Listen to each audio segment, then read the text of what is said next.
Stop everything now.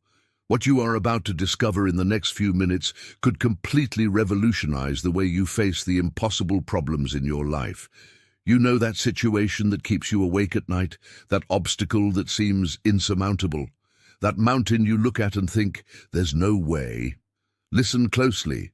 3,000 years ago, something happened so extraordinary that even today, scientists, historians, and military strategists cannot fully explain it. An event that defied all laws of logic, all probabilities, all human reason. And the most astonishing part, this could happen to you as well. Now answer me this. Would you believe me if I said that a frail boy with no military experience, no protection whatsoever, defeated alone the deadliest warrior to ever set foot on this planet? Would you doubt it if I claimed that this same young man changed the course of 2 entire nations in less than 5 minutes? Attention! If you leave this video now, you might miss the revelation you've been waiting for to overcome what has tormented you for years. Because the secret this boy discovered still works today, and I will prove it to you. Travel with me to the year 1000 BC. The location, a gorge called the Valley of Elah. The tension in the air was so thick it could be cut with a knife. 2 armies facing each other. The Philistines dominated one hill, Israel occupied the other, and between them, a valley that would become the stage for the most epic confrontation ever recorded. The Philistines were no ordinary opponents. They monopolized the secret of iron metallurgy. Their weapons were superior, their technology unmatched, their warriors relentless. And they had a trump card that would make any man shake to his core. On the Israelite side, the scene was bleak. The army of the chosen people had been encamped for over a month, but something terrible happened twice a day. Something that crushed the troops' morale, something that made war veterans cry like infants. His name echoed like a curse, Goliath from Gath. When he appeared in the valley, the sun seemed to darken. Nearly 3 meters of pure muscle and hatred. Imagine a man so tall he had to stoop to enter a common house, so strong that he carried over 50 kilos of armor as if it were ordinary clothing. The tip of his spear, it weighed the equivalent of 3 construction bricks. His shield, so massive it required a dedicated assistant to carry it. Every movement he made resonated like an earthquake. Every word he spoke thundered like a death sentence, and there was the daily ritual of humiliation. Every morning and afternoon, this titan shouted his ultimatum. Cowardly Israelites, send me your best warrior. If he defeats me, we will be your slaves. When I destroy him, you will serve us. The silence that followed was deafening. Not even Saul, the monarch of Israel, with his impressive 2-meter height, dared accept the duel. Israel's champions, hiding in the tents, the veterans, terrified. For 40 endless days, God's people swallowed the poison of cowardice. Meanwhile, far away in the hills of Bethlehem, a red-haired teenager named David lived, the 8th son of Jesse, the last in line, tasked with tending the sheep. His 3 older brothers, soldiers on the front. Him, a simple shepherd. Society ignored him. His family underestimated him, but there was a secret no one suspected. The prophet Samuel had already poured sacred oil on his head, marking him as the future king. Yet at that moment, David was just a boy of the fields. While others wielded weapons, he carried a staff. While others trained in military tactics, he faced wild beasts alone in the desert. No one realized it, but the Almighty was forging his chosen instrument right there, in solitude, in apparent insignificance. One morning, his father called him, "Son, carry these supplies to your brothers at the front. There are roasted grains and fresh bread." "Ah, and these special cheeses for the captain. Bring me news about them." It seemed routine, a trivial mission, a common delivery. Little did David know he was walking toward his destiny. That bread was just the divine pretext to place him in the right spot at the exact right time. When he arrived, he found the troops organizing, letting out war cries. He ran anxiously to find his brothers. Then it happened. That sound, that monstrous voice cutting the air like a blade, the blasphemous challenge being shouted once more. The reaction was instant, widespread panic. Experienced warriors scattered like leaves in the wind. Large men trembled like green reeds. And David was stunned, indignant, outraged. The young shepherd began questioning the soldiers. What reward will go to the one who silences this pagan? How dare this uncircumcised man affront the ranks of the Almighty God? They told him of royal promises, untold fortunes, marriage to the princess, perpetual tax exemption. But notice, David did not start by asking about rewards. His first concern was the dishonor looming over the people. His heart burned for the divine reputation being dragged through the mud. Where trained soldiers saw certain death, David saw only a mere mortal disrespecting the eternal. The difference? Perspective, focus, conviction. Eliab, the firstborn, heard the youngest's questions and exploded. "What the hell are you doing here, abandoning those miserable sheep in the desert? I know your arrogance. You came only to watch the spectacle." The humiliation was public, the disdain cutting. But notice, for 40 days Eliab had been there, inert, terrified, and he had the audacity to ridicule someone showing willingness to act. David was not intimidated. "What's wrong with asking?" And he continued his inquiry. The news reached the royal pavilion. Saul ordered that the young man be brought before him. In the presence of the monarch, the teenager declared, "Your Majesty, let no one be discouraged. This servant will face the giant." Saul examined him, incredulous. "Impossible. You are inexperienced. He was born to kill." It was then that David revealed his hidden background.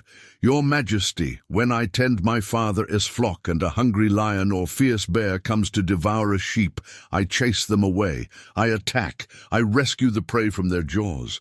If they strike me, I grab their manes and eliminate them. I have killed lions. I have destroyed bears. This blasphemous pagan will meet the same fate, for he has insulted the ranks of the living God." Absolute silence. The king processed the information. This young man had a record of victories that no professional soldier could claim, victories earned in anonymity, without an audience, without applause, only he and God as witnesses. "The same Lord who protected me from the lion's jaws and the bear's claws will save me from this Philistine," concluded David. With no alternatives, Saul sighed. "Go then, may the Most High be with you." The king tried to equip David with his personal armor, a bronze helmet, chainmail, and a sharp sword. The young man donned it all, took a few steps, and stopped. "Impossible to move like this. I have no practice." He removed everything. He refused conventional protection. Why? Because he understood something fundamental. He did not need to imitate anyone. He did not need to pretend to be someone else. God would use him with his own skills, his own resources, his own identity. How many fail trying to wear someone else's shoes? How many falter by denying their unique talents? David picked up his shepherd's staff. He went down to the brook. He carefully selected 5 smooth stones, placed them in his pouch, gripped his sling, and marched toward the colossus. Goliath advanced, preceded by his shield-bearer. When he saw David, he laughed with disdain, a handsome, ruddy, beardless boy. "Am I some mutt for you to face me with sticks? Come closer, I will feed your carcass to the vultures." The Titan made a fatal mistake. He completely underestimated his opponent. He judged by appearance, measured by physical size. He did not understand that he was facing not a mere shepherd, but the anointed of the Most High. David's response echoes through the millennia. "You advance with weapons and brute strength. I advance representing the Lord of heavenly armies, the God of the Israelite legions you insulted. Today, the Eternal will defeat you through me. I will strike your head off. I will give the Philistine bodies to the ravens and hyenas. The whole world will witness that Israel has a true God. Everyone will understand that the Lord does not rely on human weapons to win." This war belongs to him, and he has already decreed your defeat. It was not arrogance, it was absolute certainty. He did not rely on his own abilities, but on the unlimited power of the one who sent him. Goliath charged. David ran toward him. He did not flee, he advanced. He plunged his hand into the pouch, took out a stone, placed it in the sling, swung, released. The stone flew like a divine missile. It struck the only gap in the armor, embedding deeply in the exposed forehead. The impact was devastating. The giant staggered. His knees buckled. 3 meters of arrogance collapsed.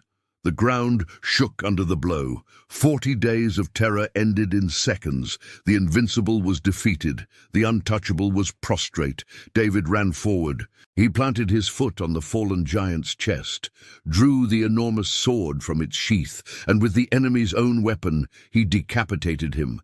The Philistines froze in horror. Their idol was dead, their invincible champion beheaded by a teenager. Panic consumed them. They fled in disarray. And the Israelites, the same ones hiding terrified, they erupted in war cries. They pursued the fugitives. Cowardice transformed into courage. Fear turned into fury. All because a young man dared to trust that his God was infinitely greater than any adversary. This narrative transcends a tale of youthful bravery. It reveals how the Creator operates, choosing the unlikely, the rejected, the underestimated. David was the youngest, the shepherd, the forgotten. Yet he was the chosen. Why? Because the Eternal does not judge appearances. He examines hearts, and that young man's heart pulsed with passion for divine honor. Human heroes seek personal glory. Divine champions fight for the glory of the Most High. And when you fight defending God's honor, He fights through you. And there is no force in the universe capable of defeating the Creator of all things. What giants are you facing now? What impossibilities paralyze you? Incurable illnesses, unpayable debts, uncontrollable addictions, broken relationships, unbearable injustices. Absorb David's lesson. The war is not yours. It belongs to the Lord. You do not need to pretend to be someone else. You do not need resources you do not possess. The Creator wants to use you exactly as you are, with the gifts He gave you, in the circumstances He placed you in. But it requires a step of faith.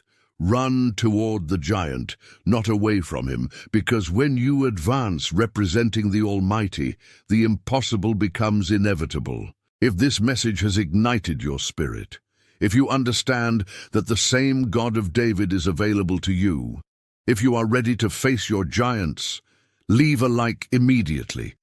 Every like is a declaration of war against the impossible. Share urgently. Someone you love desperately needs to hear this today. Subscribe now, because weekly we reveal biblical secrets that will revolutionize your existence. Declare with me, my giant is not bigger than my God. The battle is not mine, it is His, and He has already won. Remember, the same power that brought down Goliath is available to you now. The size of your problem is irrelevant compared to the magnitude of your God. Let the Creator write your story of triumph, because when He writes it, the ending is always spectacular. See you in the next video, where we will reveal another biblical secret that will blow your mind. Stay with God.